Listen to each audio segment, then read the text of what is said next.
sequência da 23, porque a 22 é repetida. Bom dia.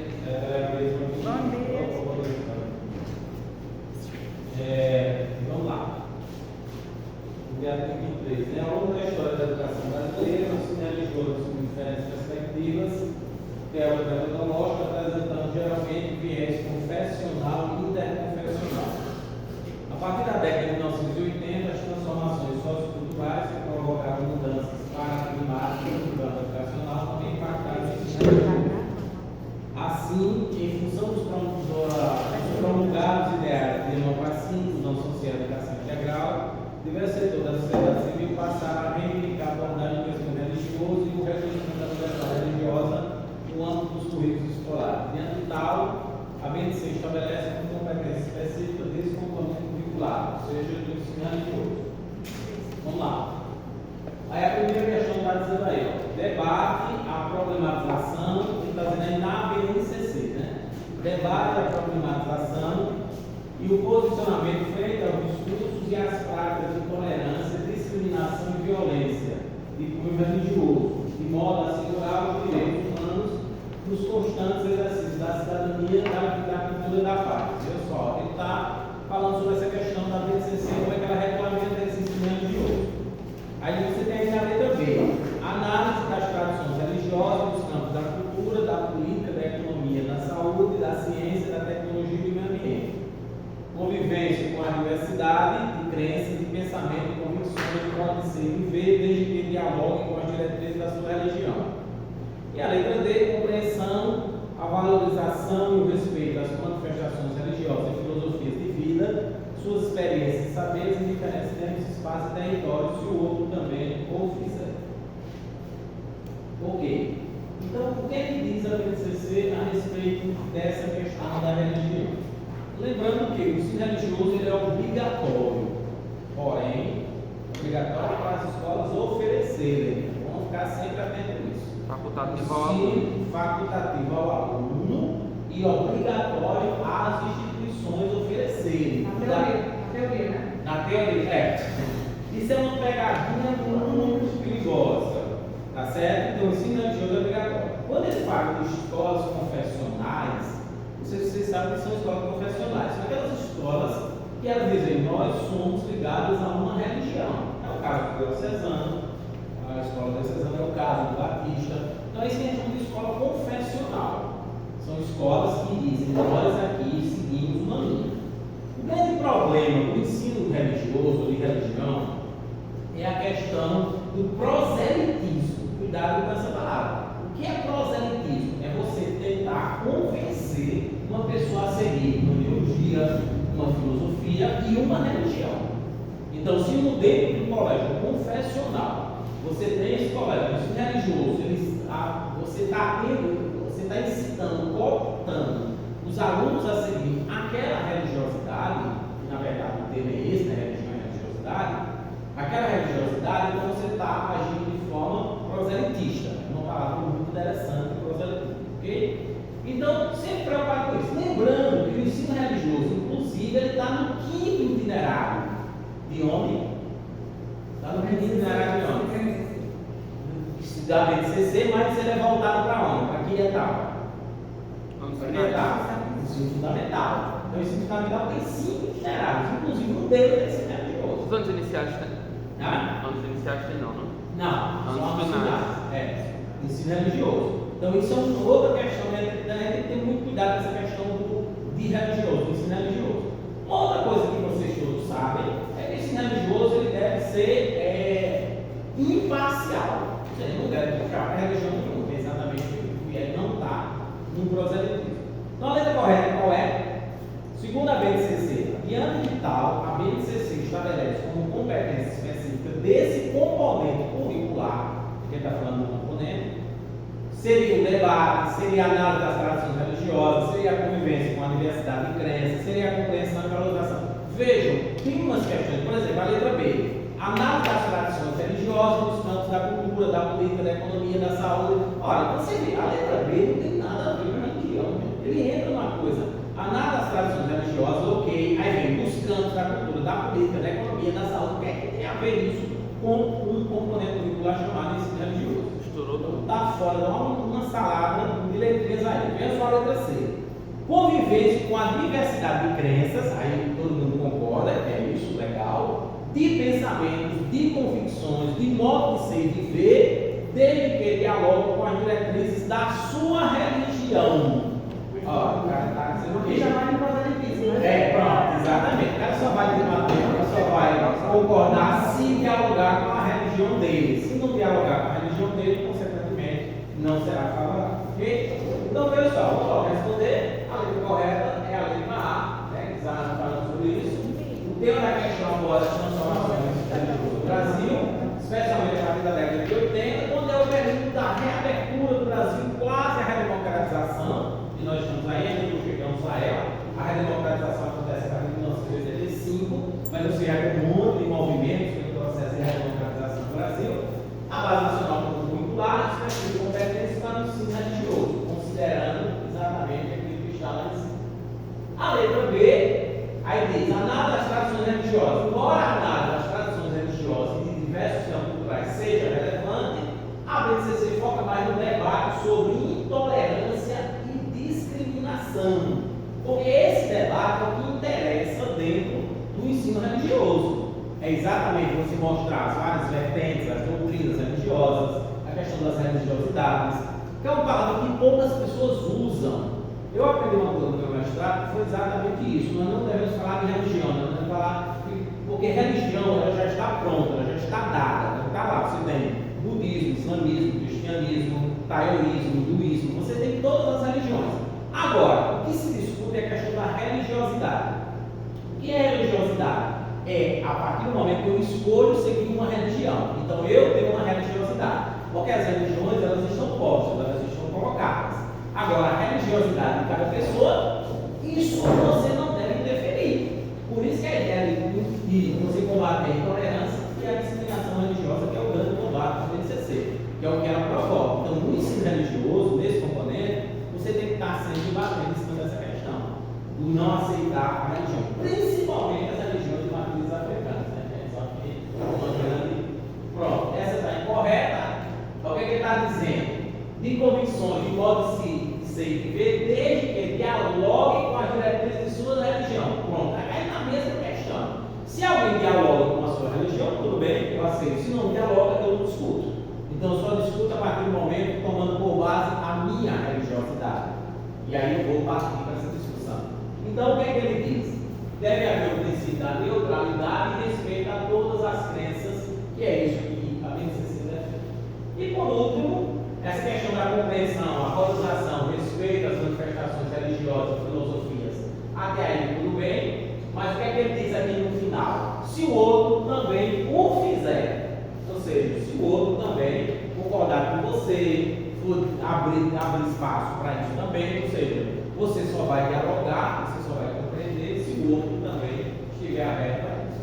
Então, de novo, essa questão do respeito e do respeito à diversidade religiosa. Bom, então a letra correta, nossa letra A. Vamos aí para a questão 24. Em seu artigo 211, a Constituição Federal de 1988 estabelece que a União organizará o Sistema Federal de Ensino e dos territórios, financiando as instituições de ensino públicas, federais e exercendo função categorizada como. Ok. Lembra?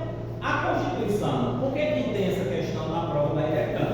Porque a IDECAN coloca sempre a questão sobre Constituição.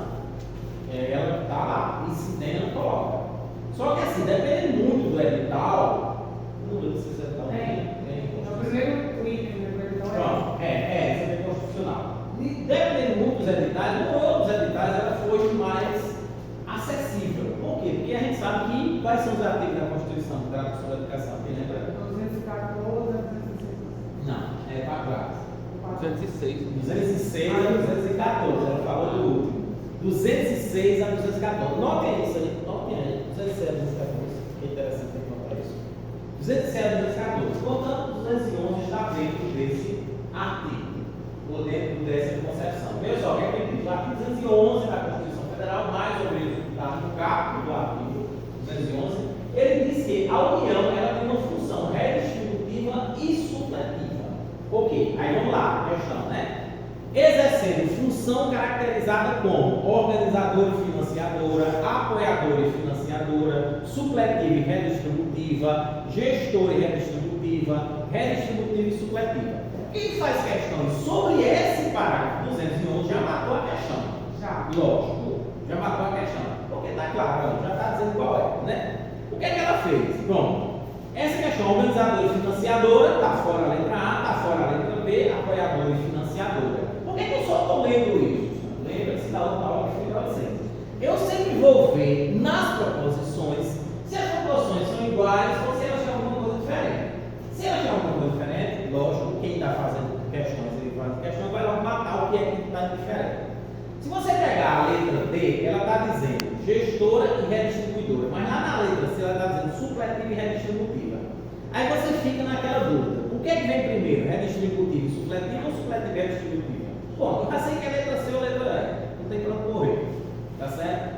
Porque essa questão de organizadora e financiadora na equalização, e ele usa inclusive a palavra equalização, o que mata essa questão é o parágrafo 1º do artigo 211.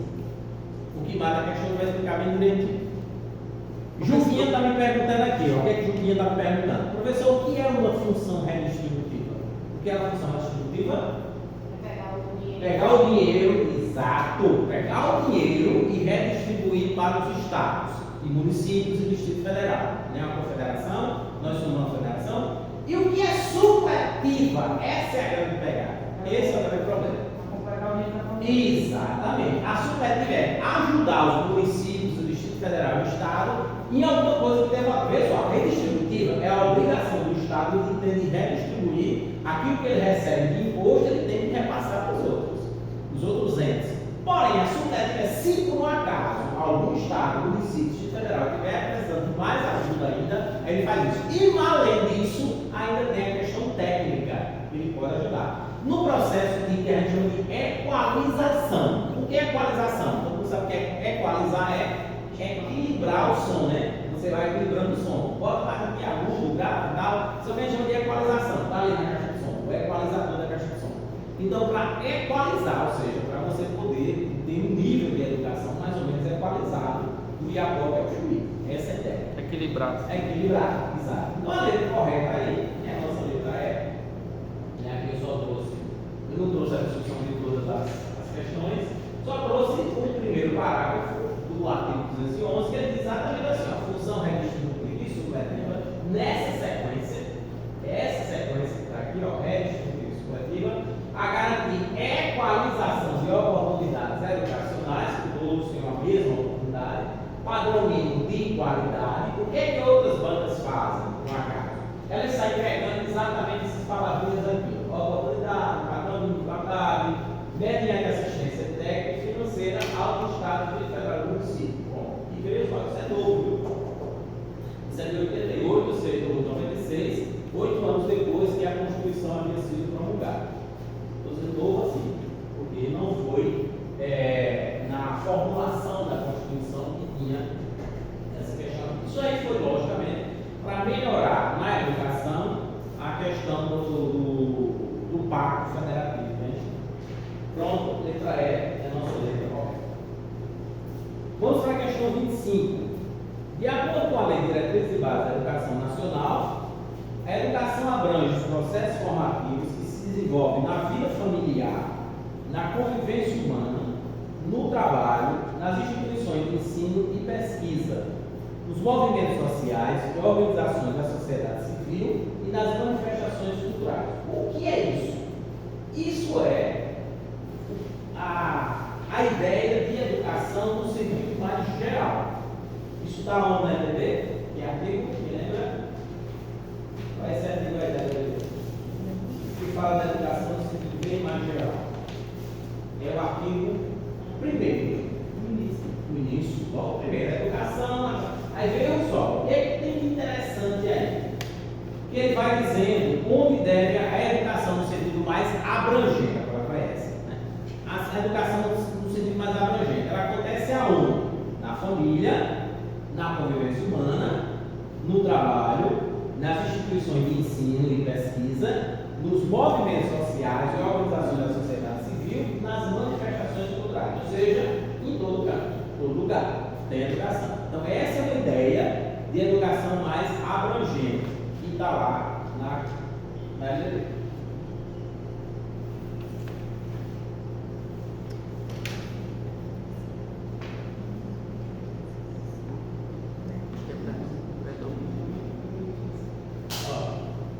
Aqui que eu acabei de colocar.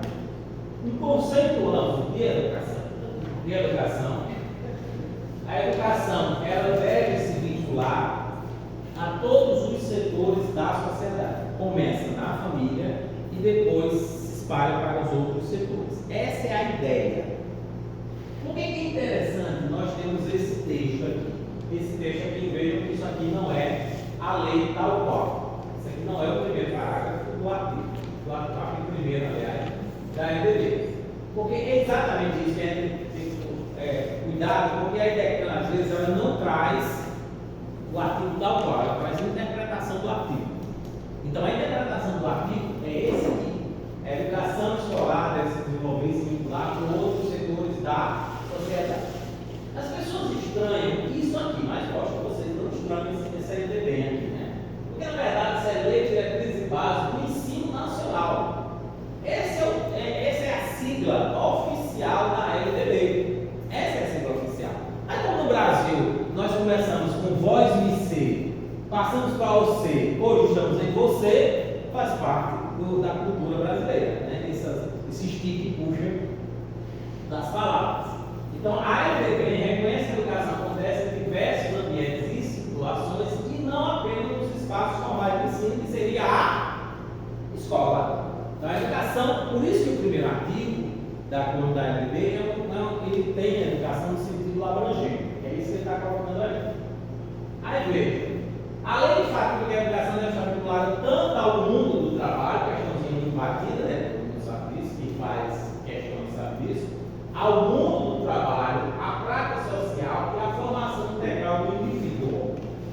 Então vamos para a leitura. O que é que ele está querendo aí? Neste contexto, a LDB 9.394/96 disciplina educação escolar. Eu sublinhei essa parte aí que é interessante. A LDB disciplina a educação escolar, que se desenvolve aonde? Por meio do ensino em instituições. Que instituições? E terá vincular-se ao mundo. Ok, então vamos lá.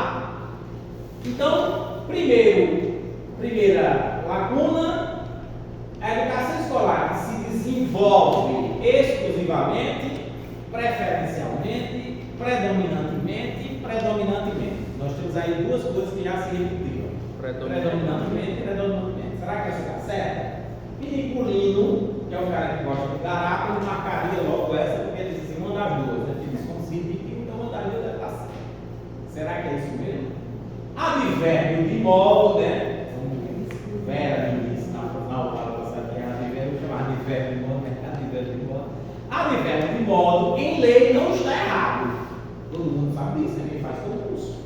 Então, exclusivamente, preferencialmente, predominantemente, não está errado em lei.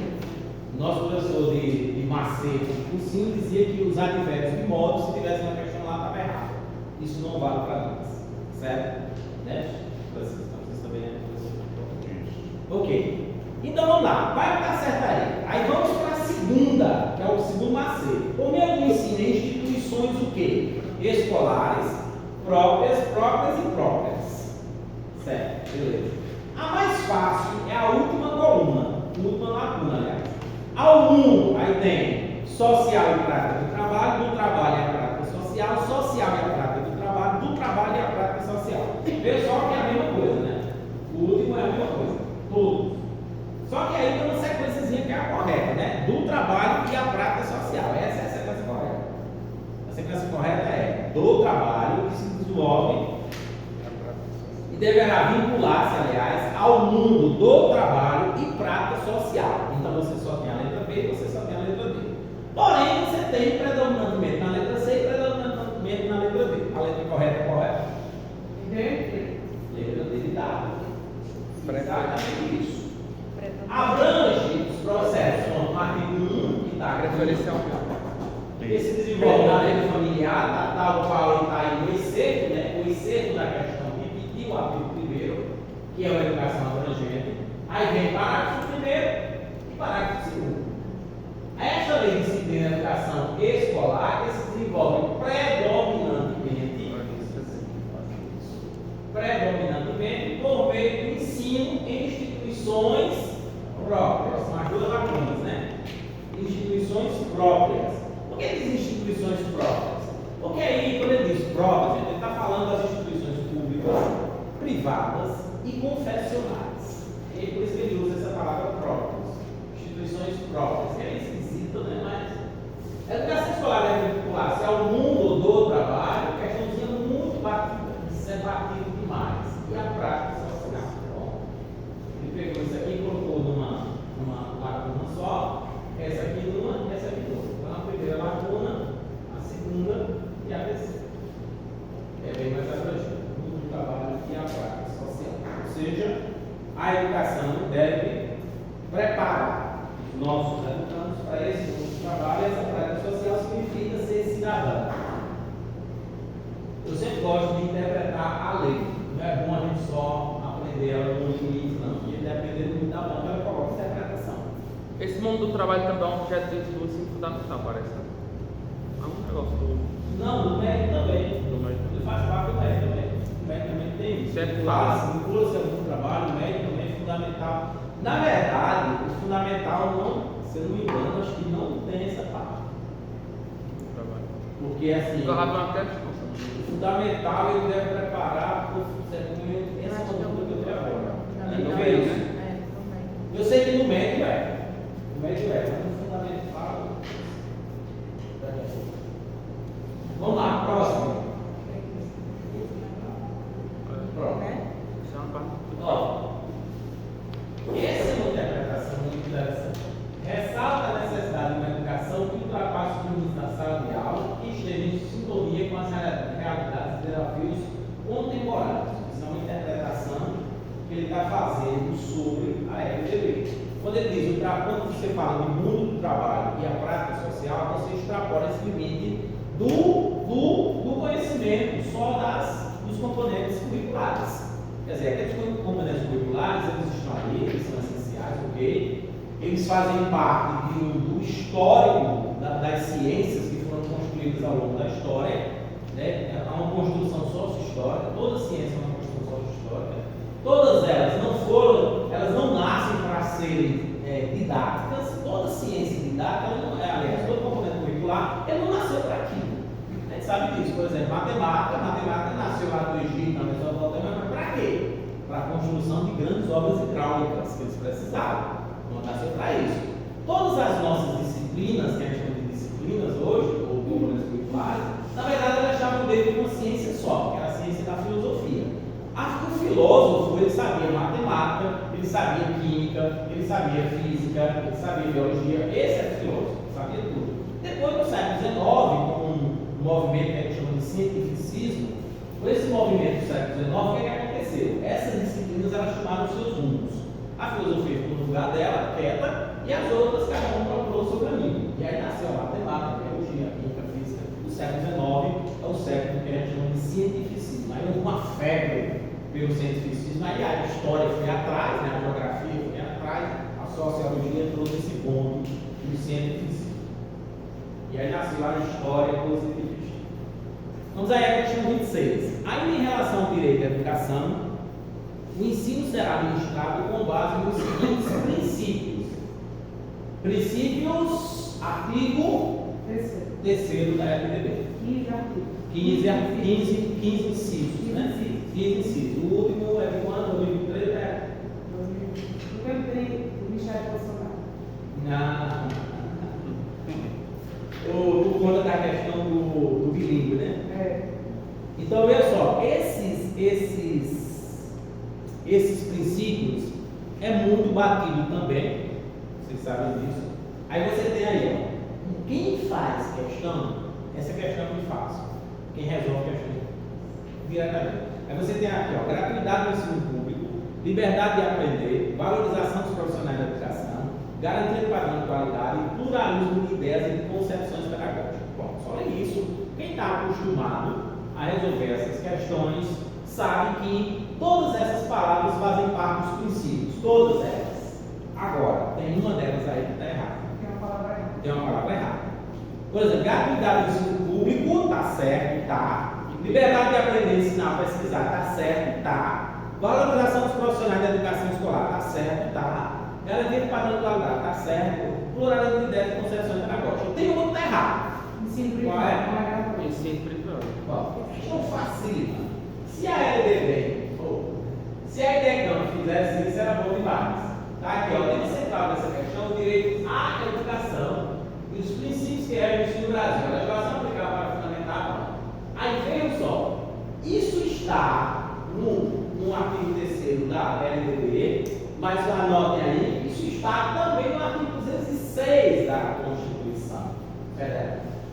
Certo? Porque na verdade, vamos aqui, ó, CF 1988. CF é a Constituição Federal. Então, 1988. Por quê? Todos vocês sabem que o que está na Constituição, do artigo 206 até o 214, vai para a LDB.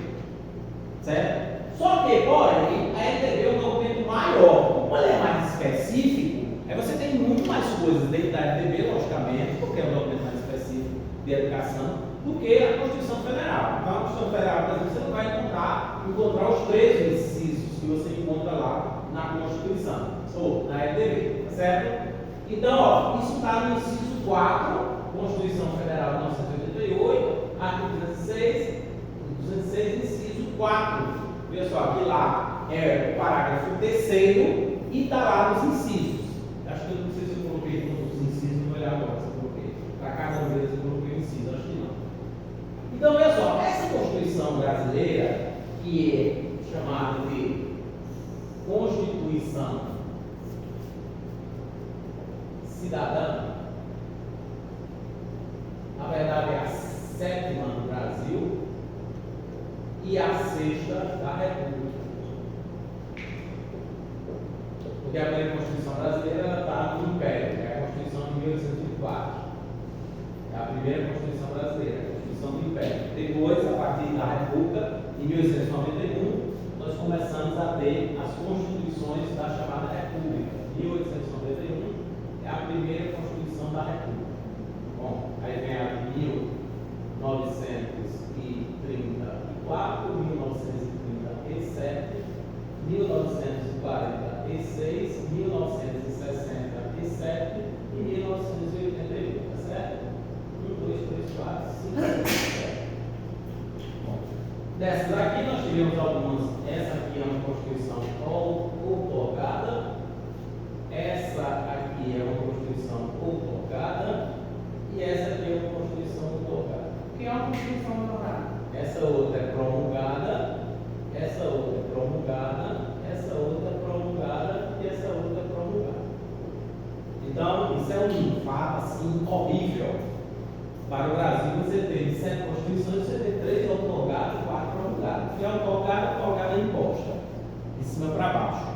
Porque as constituições, para elas poderem existir de fato, elas precisam de uma Assembleia Constituinte. O que é que forma a Assembleia Constituinte? Deputados mais senadores. Eles são deputados e senadores constituintes. Por exemplo, na eleição de 1986, os deputados e senadores que foram eleitos na Constituição de 86, eles já sabiam que seriam deputados e senadores constituintes. O que seria isso? Eles teriam a missão de elaborar uma Constituição. Então, como essa Constituição ela foi amplamente debatida, discutida por essas pessoas e mais também pelo poder público, pelo poder civil das pessoas, então ela é uma Constituição promulgada. Você tem um relator, que foi o Luiz Guimarães, de 1988, e aí isso é uma Constituição promulgada, ou seja, a Constituição promulgada ela passa por uma discussão ampla pelos representantes do povo e até mesmo o povo pode participar. O artigo 14, por exemplo, da Constituição de 88, ele tem uma coisinha lá que chama a participação direta do povo. O povo pode participar diretamente também. Além da ficha limpa, por exemplo, aquilo ali foi uma demanda do povo brasileiro. Fizeram uma demanda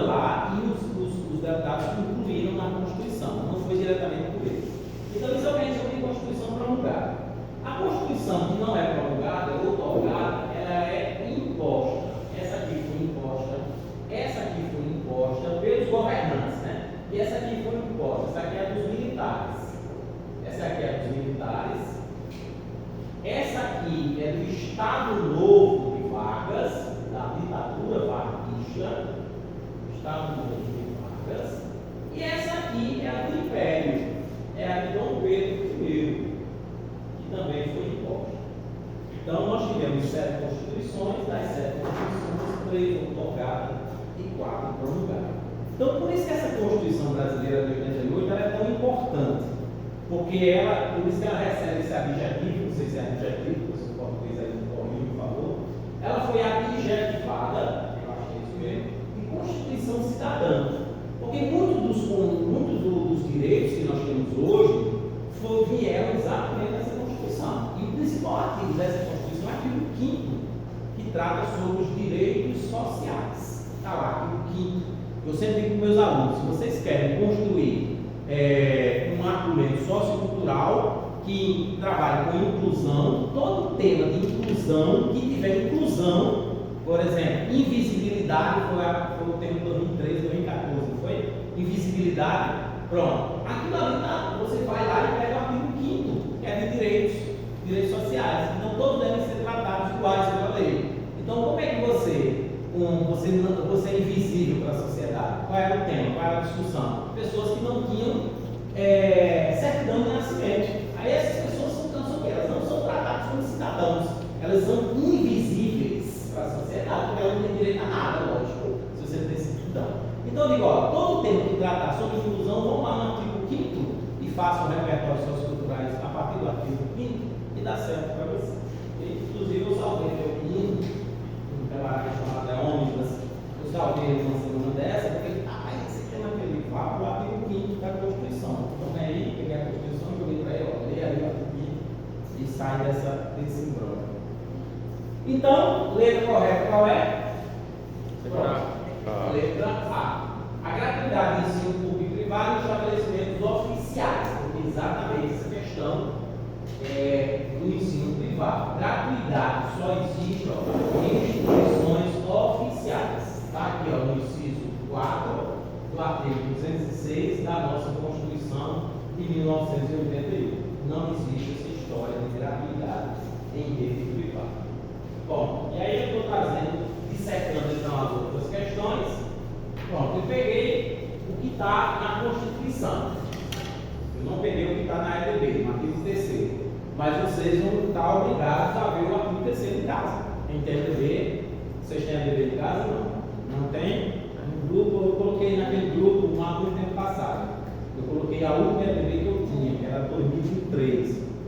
Mas já houve uma reformulação. Em 2024, o último inciso foi em relação a letramento digital. Foi. Digital. Aí, 2024, a última. Pronto. Aí eu não sei se eu recebi essa, porque eu participo de muitos grupos, eu sempre recebi a EDB atualizada. Mas eu não lembro se eu recebi essa outra, já passei a atualização de 2024. Foi no finalzinho de 2024. Aí vem aqui, ó. Pronto. Aí na Constituição está aqui, ó. Liberdade de aprender, ensinar, pesquisar, artigo 6, inciso 2, artigo 200, todos são os artigos 206. Também artigo 206, 206, 206 e 206. O que é interessante para vocês? Vocês sabem que esse artigo 206, ele está na LDB no artigo 3º. Bom, é isso que é interessante. Quando a gente estuda, quando nós estamos estudando para concurso, quando nós estamos resolvendo questões, essas são as ideias que vocês têm que perceber.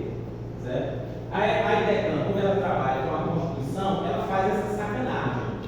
Em vez de ela estar trabalhando com a LDB, ela pega e coloca uma coisa que está na LDB, que é bem mais tranquilo, que nós estamos acostumados. Todo mundo que faz concurso está acostumado com o artigo 3º, e aí de repente ela pega e coloca o artigo 202, ou 206 da Constituição. Aqui, ó, inciso 2, inciso 5, inciso 7, inciso 3º, todos no artigo 206. Ele bate lá com a LDB, alguns batem, alguns não. Como eu disse, nem todos os incisos, nem todos os princípios que estão lá na LDB estão aqui também. A LDB é um documento muito específico de educação. Então, logicamente, ele não tem mais. Pronto, então eu estava procurando bem certo, todos estão corretos, apenas a letra não está.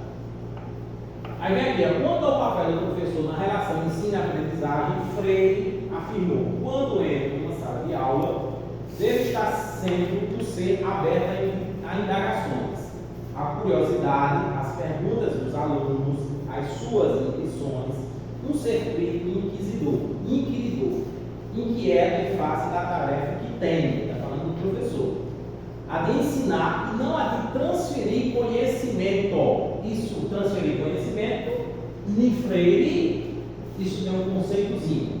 Em Freire, transferir conhecimento significa o quê?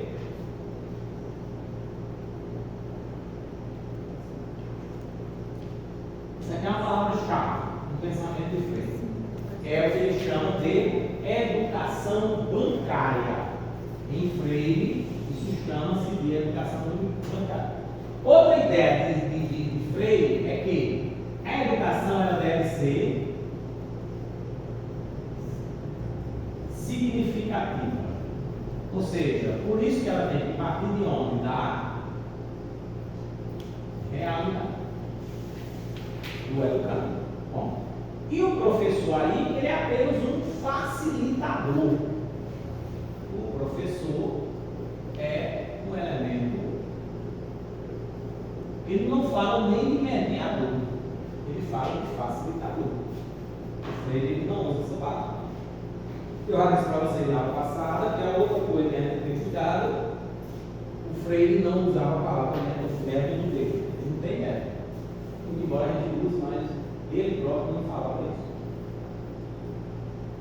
Isso é associado aí, já eliminava a letra C, né? Então vamos lá. Comando da questão. Com a base no que o autor explica, assinar a alternativa correta. O professor é totalmente responsável pelo processo de ensino-aprendizagem. Está certo ou está errado? Está errado. O professor é responsável pela transferência de conhecimento. Está certo ou está errado? O professor deve ter uma postura crítica, porém disciplinar diante do estudante. Está certo ou está errado? O professor deve ter uma postura crítica quanto à realidade e aberta ao diálogo. Certo ou errado? Certo. Bom, nossa letra corre. Aqui, a importância do processo educacional que seja dialógico, a aula lá em cima, né? O professor deve ser uma pessoa aberta ao diálogo, baseado na problematização. Isso aqui, gente, é só umas ideias básicas de Freire que vocês devem levar para vocês para poder ir pegando umas sedezinhas palavrinhas-chave de Freire. Critica o modelo de educação bancária, aquela em que o professor deposita, por isso que ele criou esse termo, né? Educação bancária significa depositar conhecimento, depois pedir para o aluno vomitar aquilo ali na hora da prova, da atividade, enfim. Necessidade do professor facilitador, que é a palavra que ele usa, na construção do conhecimento, promover um ambiente de aprendizagem que estimula a curiosidade, outra palavra embaixo dele, crítica, pensamento autônomo dos alunos. Por isso que o Freire não tinha vergonha de dizer, ele não tinha vergonha de dizer que a educação ela é política. A educação é política, ela é uma decisão política. E o professor, que é professor, ele também deve ter posições políticas com relação a isso. Não está falando, logicamente, de política partidária. Está falando de você, política é decisão, como diz Aristóteles. O homem é um animal político. Por que um animal político? Porque ele toma decisões. Político, no sentido grego, é de tomar decisões. E aí está falando da polis, que veio lá, a polis grega, que foi de onde veio a palavra política, governo, poder da polis, poder da cidade, estado grego. Ok. Então, política, na verdade, é poder de decisão. E aí, importante, então, o professor adota uma postura crítica e esteja sempre aberto ao diálogo, encorajando os alunos a fazer perguntas, a explorar a sua tal. Essa vem a questão da autonomia dessas pessoas. Por que as pessoas criticam tanto esse modelo de Exato, porque é um modelo libertador. Freire. nas redes sociais eles detonam. É claro, porque quer ver, porque eles acham, claro que eles querem. Nós mesmos, professores, é porque nós escondemos isso também. Mas quando você tem um aluno que sabe muito, que está lá o tempo todo, ele incomoda a determinados professores. Porque esse modelo incomoda, esse modelo aqui ele está muito. Quando você tem assim um pensamento autônomo dos alunos, isso é terrível para o sistema. Ninguém quer, nenhum sistema, pode ser um sistema de direito, pode ser um sistema de esquerda, qualquer sistema que for, ele não gosta muito da crítica, ele não tolera muito. Isso não é do ser humano. O ser humano não gosta de crítica. Ele odeia espelho, porque o espelho ele revela aquilo que você é. Então ele não gosta. Por isso que o método Paulo Freire incomoda tanto, porque ele vai para o sentido da crítica. Por isso que ele fala muito da questão da política. É você dar sentido às coisas, você se revelar. Então ninguém gosta disso. Muito embora o Freire seja o cara, né? Somente para quê? Para alguns babacas brasileiros é que Freire não presta. Mas o Freire é o cara. É conhecido internacionalmente. Ele dá um sentido à educação própria. Porque a BNCC é uma farsa, né? A BNCC é uma grande farsa que nós inventamos em 2017. A BNCC diz tudo isso, aí vem com aquela história de ensinar educação integral. O que é educação integral? O cara se vai falar ético, estético, profissional e cognitivo. Essa é a ideia de uma educação integral. Todas as formações. O cognitivo é aprender o beabá de matemática, de português, de educação física, de química, de biologia, de história. É o cognitivo, o beabá.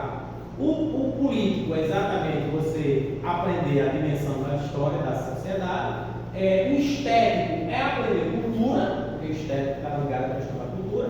E o ético é cidadania. Bom, só que isso não acontece na prática, porque depois a BNCC própria, lá na frente, ela acaba com a gente, né? Aí vem a coisa do IFA para cá, do IFA popular, para cá, ela na verdade é uma imposição. Por isso ela é muito eficaz dentro da academia, né? As universidades odeiam a BNCC. Vamos aqui. Eu encostaria nessa porta aí, cara.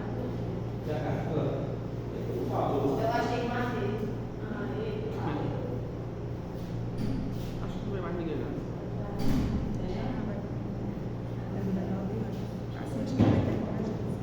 Vamos lá.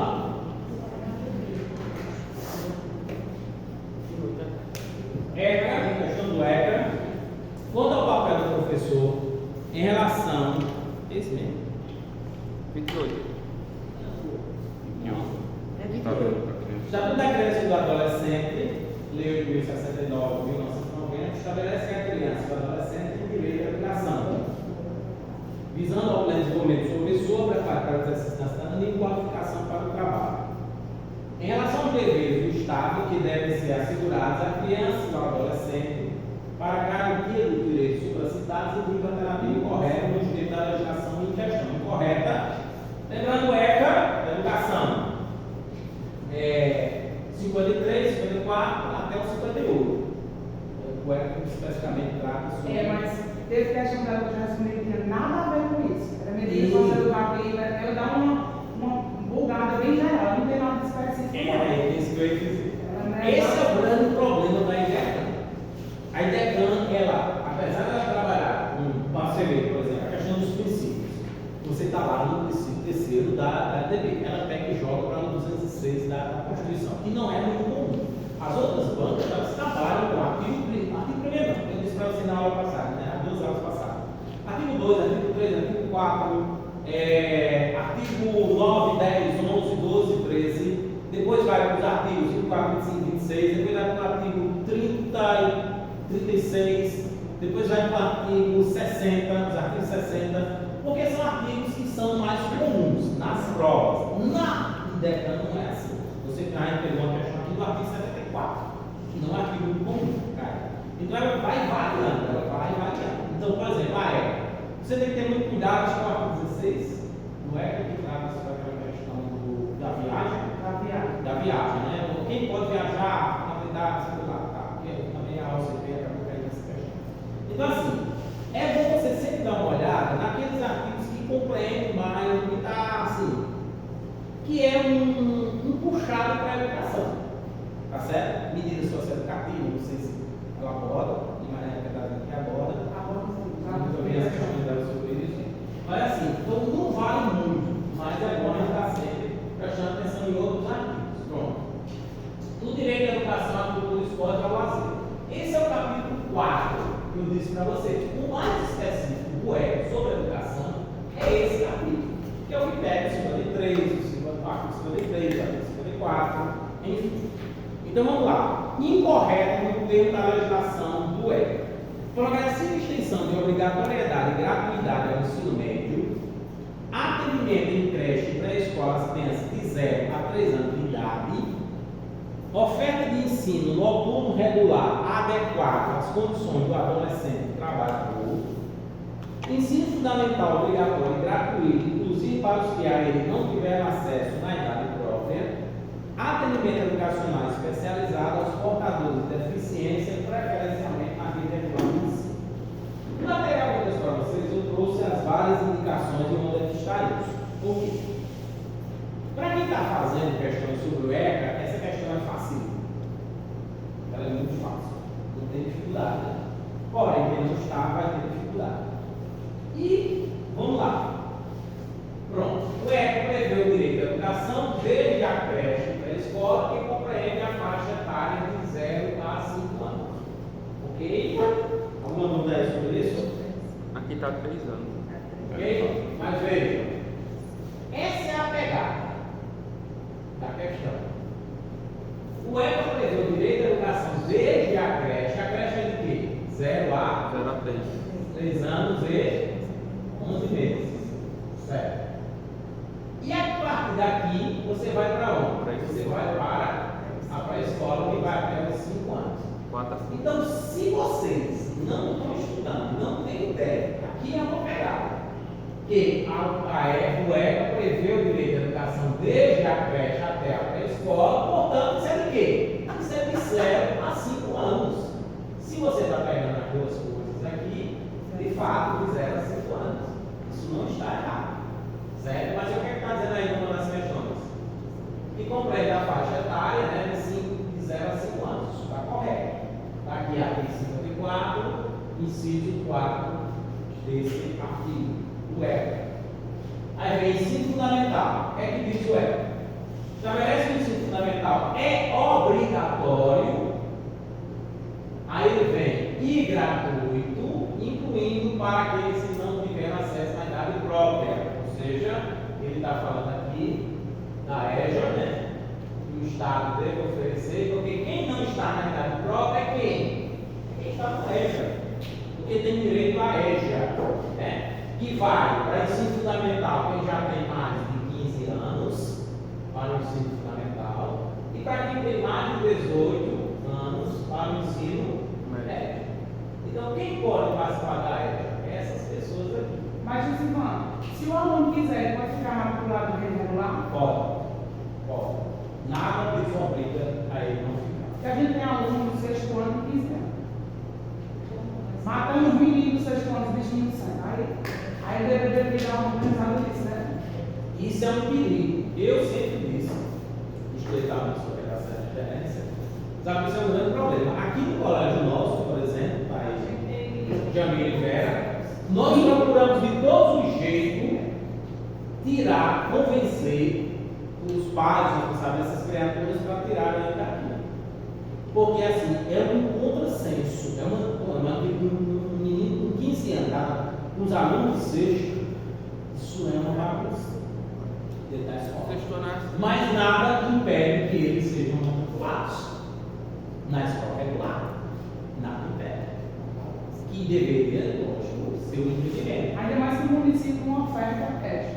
E aí aí é o problema mais grande. Aí esse problema é grotesco. É igual aqui em Itaporanga, o município não oferta os anos iniciais. Ninguém oferta, né? Os iniciais aqui. O Estado oferta anos finais e médios. Aí não tem os anos iniciais, é cada de choque. Para a gente formar os anos finais. Porque quem pretende fazer, mesmo quem não tem formação de anos iniciais, vai ter que ir direto para os finais, né? E essa pessoa, logicamente, Você está sendo iniciar em caminho finais. Ela vai acompanhar nessa turma, né? Esse tem aluno do EJA do Simeão Leal, não sabe nem somar. Não, mas qualquer um, tem muitos problemas. Porque faltou o quê? Faltou formação básica, que é a alfabetização. Eles não têm alfabetização. Então, por isso que eles têm muito problema. E a idade deles, eles não vão querer se alfabetizar, vão ficar com vergonha. Exatamente. Esse é o grande problema da EJA hoje no Brasil, que precisa de uma grande repensar. Ser repensado. Esse é um grande problema que precisa ser repensado. Aí vem aqui, ensino noturno. Ele lembrando que nas diretrizes do Estado, 15 anos é anos iniciais. Aí para os anos finais é 16. Pelas diretrizes da EJA do Estado da Paraíba. Para cursar os anos finais tem que ter 16. Com 15 você faz só os anos iniciais. Você assunto Está nas diretrizes. A Alcivane está indicando aqui que ela prova de vocês. 15 anos, anos iniciais. Então, 16 anos finais, na diretriz do Estado da Paraíba. É um assunto do assunto. 15 anos de vocês. iniciais. Do nosso, né? Então, anos finais, tem que ter 16 anos na Paraíba. E anos iniciais, Com 15. 15 anos. Pronto, está na diretriz, né? E o médio é 18. Uma aula grátis aí. Gastos sobre essa questão. Bom, então vamos lá. Ensino noturno, todo mundo sabe que é obrigatório. Noturno regular adequado às condições do adolescente trabalhador, para que ele possa conciliar trabalho e escola. Aqui, ó, todos eles são artigos 54. Artigo 54, 54. Nesse caso, como essas questões são todas da IDECAM, esse meu material, vocês sabem, são todos IDECAM. Eu não gosto de trabalhar questões sem ser da IDECAM, por dar nota. Então, porque aí eu vou pegar no macete dela. Então, veja só, ela tem algumas coisinhas que ela trabalha também, tem alguns pontos bonzinhos dela. Então, inciso 4, inciso 1, inciso 6. E aí vem, para fechar aqui, atendimento especializado, garantia de atendimento educacional especializado, inciso terceiro também no artigo 54. Então, vamos lá. Eu acho que vai cair muita questão desse negócio de educação. O que mais, pelo que eu vi das provas da INECAM, ela adora esse atendimento educacional. Está muito em alta. E inclusão, ela adora. Ela adora. Ela gosta muito dessa parte. E está lá, né? Está lá no. Então a letra correta aí, qual é? A letra B, né? Atendimento ao crédito na escola, as crianças de 0 a 3 anos de idade. Essa questão da progressiva extensão da obrigatoriedade e gratuidade no ensino médio, veja só, se alguém teve dúvida com relação a essa letra A, o que acontece? O ensino médio ele passou a ser obrigatório, eu não lembro agora a data, acho que foi 2018, 2018 está muito perto, eu acho que foi isso mesmo. Porque o ensino médio, se vocês não lembram, vocês são muito jovens, ele não era obrigatório no Brasil. Aí quando ele passou a ser de 4 anos a 17 anos, não lembrava disso, né? Estava na lei. O dever do Estado, artigo 4 da LDB, artigo 4 da LDB diz que o Estado deve oferecer gratuitamente e obrigatório do 4 aos 17 anos. Portanto, é aqui onde entra o ensino médio obrigatório. Que não era. Ele não era. Antes era segundo grau, né? Era. Aí ele passou a fazer parte, pronto. Aí ele passa a fazer parte da educação básica. Portanto, na Constituição Federal não vem o nome ensino médio. Não vem. Não existe. Exato. Porque a Constituição é bem antes. Então acho que é 2018 mesmo. Isso é bem recente. 2016, não é? No ECA, né? No ECA acho que é. Mas não sei se é. Por aí. Então ele está aí, 2016 e 2018. E aí quando ele passou a ser educação básica, ele não era educação básica. Ele não era fazer parte da educação básica. Ele passa a ser. E aí vocês são jovens, mas o ensino médio já foi segundo grau, ele já foi científico e agora ele é ensino médio. Mas ele passou por todas essas nomenclaturas, mas sempre sem ser obrigatório. Ele passa a ser médio, quando ele passa a ser médio, ele passa a ser obrigatório. Vamos aqui, ó, a questão 29, com a letra B, a letra está incorreta, as outras todas estão corretas. Oferta de ensino noturno regular, adequada às condições do adolescente trabalhador. Na letra D, ensino fundamental obrigatório e gratuito, inclusive para os que ainda não tiveram acesso na idade própria. Atendimento educacional especializado aos portadores de deficiência, preferencialmente na rede regular de ensino. E a 29, a escola deve trabalhar com a educação. A escola deve trabalhar com a educação inclusiva, segundo o Estatuto da Criança e do Adolescente. Gente, eu sempre lembrando para vocês, eu estava vendo um material essa semana sobre educação inclusiva.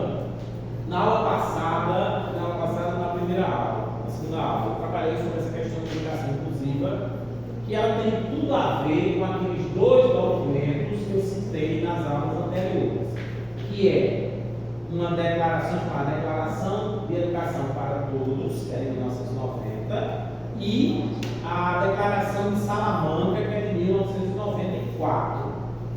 Principalmente a Declaração de Salamanca, de 1994, esse documento estabelece todas as diretrizes para essa questão da educação inclusiva, que é um assunto que a IDECAN gosta muito. Quando você baixa as provas lá da IDECAN, 2019, 2020, 2024, que foi a última que foi a Mossoró, né? Você vai ver lá que tem muitas questões sobre a educação inclusiva e sobre essa questão das salas de atendimento especializado. Ok? Vamos lá, educação inclusiva, processo de negociação da diversidade de todos os alunos. Aí vem, o que você deve ter cuidado com a educação inclusiva é porque a educação inclusiva é exatamente por isso que eu falo dos dois documentos, Educação para Todos e Declaração de Salamanca, porque quando a gente fala de educação inclusiva, nós não estamos falando daquele grupo que é atípico. O grupo atípico, exato, atípico, e que está naquele grupo da LDB que chama com deficiência, transtorno, qual é o outro? Altas habilidades. Bom, isso aqui, habilidades. Isso aqui é um dos elementos que está dentro da educação inclusiva. Ok? Isso aqui é o que a gente chama de público-alvo. Na LDB está assim, viu? Na LDB, público-alvo. O que é o público-alvo? Pessoas com deficiência, transtornos, altas habilidades. Isso é o que a LDB chama de público-alvo. A educação inclusiva não é só isso. Isso é um dos elementos da educação inclusiva. Isso é um dos elementos da educação inclusiva. Porque a educação inclusiva significa você receber, acolher. Tanto é que, por que a Declaração de Salamanca é tão importante? Porque ela diz que a escola deve estar atenta para órfãos, imigrantes, pessoas que estão fugindo de guerra, pessoas que estão em estado de vulnerabilidade, e aí em todos os sentidos, e mais esse público aqui. É interessante o documento da Declaração de Salamanca, porque enquanto nós estávamos preocupados com esse público-alvo, a Declaração de Salamanca de 1994, ela amplia essa questão da inclusão. Então, isso aqui está dentro da educação inclusiva, só que não é o único elemento da educação inclusiva. Isso vai ter que ter cuidado, porque educação inclusiva significa você acolher tudo e todos. Aí vem o Comênios, né? A gente estudou Comênios, né? É ensinar tudo a todos. Quem é pedagogo aqui? O Comênios diz que ensinar tudo a todos. É o primeiro grande pedagogo, né, da Idade Média. Comênios, para quem não ouviu falar de Comênios, é o pedagogo da Idade Média, um cara fantástico, era um monge. Então, veja só, essa questão das escolas regulares, nos direitos humanos, tudo isso está ou no documento de 1990, que é a Declaração da Educação para Todos, ou então na Declaração de Salamanca. Tem essas palavrinhas mágicas, né? A educação com direito de todos, a mesma palavrinha que eles usam, da necessidade de criar uma sociedade mais inclusiva. Atendimento educacional especializado, pronto. Aí aqui é onde vem esse nosso público-alvo. Beleza? Vamos à leitura da questão. A escola deve trabalhar com educação inclusiva, segundo o Estatuto da Criança e do Adolescente. Deve haver escolas especiais, está certo ou está errado isso? Que trabalhem exclusivamente com estudantes portadores de deficiência. Isso Certo ou errado? está errado. Era para ser o certo. Não era porque o menino na sala regular é pior. Eu enquanto professor de matemática, cada aula, há 6 meninos laudados e a ensino regular. Aí mais 8 sem laudo, tem hora que eu estou doida para dar na sala. Eles eram para dar na sala só Eu concordo que seja juntos. Jusivan, separado, ele tem um ensino só para poder pelo menos alguma coisa para eles. Não é.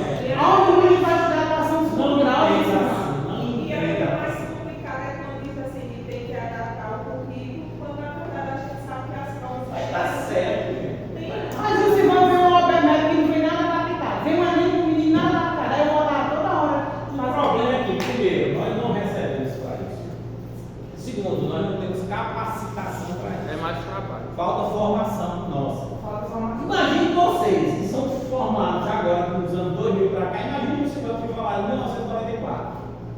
São 31 anos de formação minha. Nem existia. Só que existia uma disciplina que até hoje eu adoro ela. Eu gosto dela. Chamava-se Psicologia da Criança e do Adolescente. Eu paguei essa disciplina no meu curso. Não sei se vocês pagaram com vocês. No meu tinha. 1994. Mas Psicologia da Educação da Criança. Fala pelo meu raciocínio. Tem que ser escola regular. O problema somos nós, claro, nós, entre aspas, porque nós não tivemos formação e nem nós recebemos para isso. E falta, por exemplo, todos nós, professores, nós temos que ter uma outra professora do nosso lado. Então, toda sala de aula deveria ser 2 professores, para que exatamente nos ajudassem nesse processo. Agora, quando você coloca, exatamente, você vai ver aqui a correção da questão, que é exatamente sobre isso que você está falando. Quando você coloca essas crianças todas juntas, imagine o que é 10 crianças laudadas, juntas, só elas. É um problema muito maior. Tem certeza. Certeza absoluta. Absoluta. É um problema muito maior. Tá certo? Sério. É um convênio. Mas vamos lá. Não há, é um convênio. Essa discussão é legal. Mas veja, essa discussão aqui, quem é que está em sala de aula? Está em sala de aula? Está em sala de aula? Não, né? Pronto. Estevam não está, mas Estevam conhece a educação mais tecnológica. O chão da escola. Assim, quem não está em sala de aula, essa discussão nossa aqui, ela não vale nada. Por quê? Porque o que está no concurso é o que está na lei. Eu digo meus alunos de concurso, mas dá sempre certo, porque beleza, vale a pena, eu gosto dessa discussão, adoro ela, mas ela envolve uma aula lá no colégio de vamos deixar de mexer a igreja, vamos para a nossa aula. É muito legal a discussão, porém não cai no concurso, mas é legal a discussão. Eu adoro a discussão, mas vamos para frente. Então a letra está errada? Tá. Vamos lá, vamos ver se está errado. B. Os professores devem ser capacitados e especializados com curso de pedagogia e especialização em educação especial. Deveria. Pela nossa discussão, né? A escola deve oferecer salas de aula especiais com atendimento individualizado de acordo com a deficiência. Deveria. Aí eu Tudo vou que deveria está errado. eu vou manchar com os meus argumentos aqui na questão. E a letra D. A escola deve oferecer atendimento educacional especializado aos portadores de deficiência, preferencialmente na rede regular do ensino. É o certo. Aí, veja só. Por que está incorreta? Porque, vejam só. Nós, a primeira que está comentando, isso é interessante comentar. Vejam. Jusivan, eu vi que tem essa parte em algum lugar dizendo que os professores devem ser capacitados e especializados. Tem isso? Tem.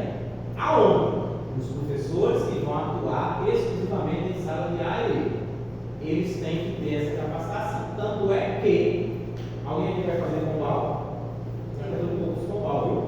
Tem uma vaga lá aberta para a sala de areia. Deus é mais. Tem. O senhor disse 15 meninos laudados numa sala. É específico. Para a sala de areia. É específico. É interessante esse concurso, eu não sabia. Eu sou finalista dos garrotes, então o pessoal de São Garoto vai fazer. Eu não sabia.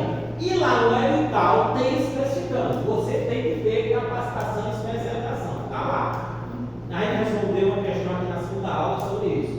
Os professores que vão trabalhar exclusivamente em sala de areia têm que ter. Porém, o que eu disse? Os professores. E aí mudou todo mundo dentro. E nós Então, os professores, não é. Nós trabalhamos no nosso dia a dia, é isso que está dizendo. Nós trabalhamos todo dia com esses meninos e essas meninas. E nós vamos especializar, nós precisamos ter, não precisamos. Agora, o professor que vai para ele precisa. O Pombal está lá, está no edital, inclusive, você tem que ter formação e especialização. Porque está lá dizendo que você tem que ter para poder dar essa aula. Concurso de Lacal no dia de João Pessoa, parece. O professor também tem uma vaga específica para isso? Não, as datas, parece que tem mais. Já serve uma data, Aí fica. Não, mas não é a mesma banca. E João Pessoa aí decanta. Né? Pombal é CPCom. É, CPCom. E João Pessoa aí decanta também. Duas filmes, bem bacana. Aí vem, as proposições, isso aí que está colocando, a letra A e a letra C, quando você diz assim, essa lei específica, você está segregando, essa é a palavra. Você segrega, você separa ele. Segregação significa isso, separar. Então você está segregando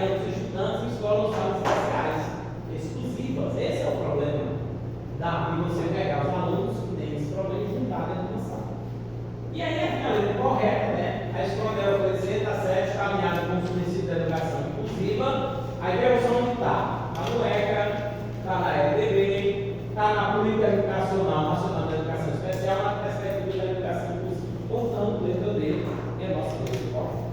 Beleza? Mas o Silvano, já terminou? Já